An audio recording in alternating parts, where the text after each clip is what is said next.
Job interviews are always an interesting first experience for people, especially students such as yourselves.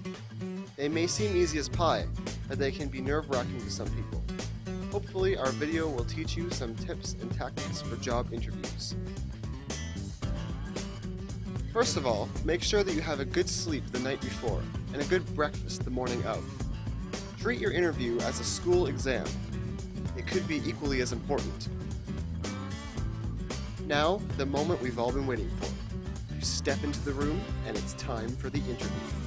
Before getting into big details, you need to make sure that you're doing the little things right. Having clean hands, smelling hygienic, and turning off your phone before you meet your interviewer go a long way. Seriously, once you've got these under your belt, you're ready to go. It's finally time for your interview, and chances are, the handshake will be the first thing that happens. Make sure that you nail that handshake.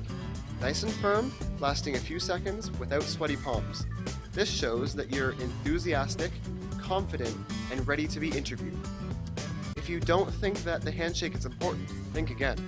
26% of interview failures were due to a poor handshake. So, make it good. Once you enter that room, the questions begin. No matter what, make sure that you know something about the company you're applying to.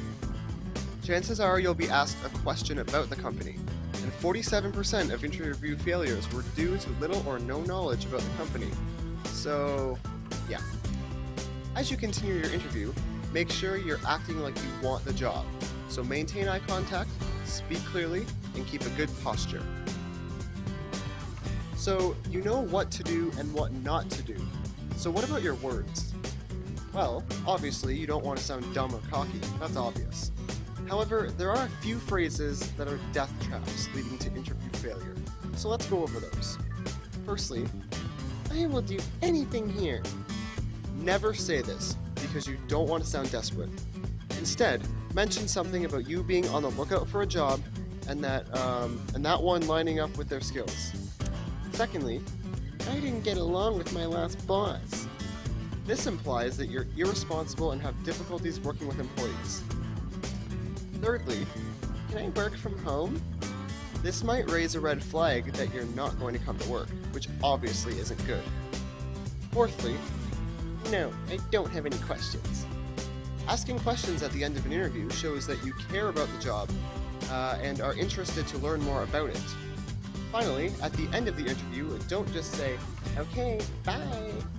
That doesn't really show any work ethic. Instead, you should say something along the lines of, it's been a pleasure meeting you and discussing this employment opportunity, or something like that. Avoid those bad phrases, and that will help you in a job interview. Really. So, the interview has ended and you're feeling relieved. However, there's one more thing that you should do. Send your interviewer a thank you letter. Yes, you heard that right. A thank you letter. That might sound kinda cheesy, but it shows the employer that you really care about the job position, and, in a lot of real-life cases, a thank you letter is the difference between hiring person A and person B. Well, there you have it. Now you know what to do in order to be successful in your job interview. So, what are you waiting for? Go out there and get that job.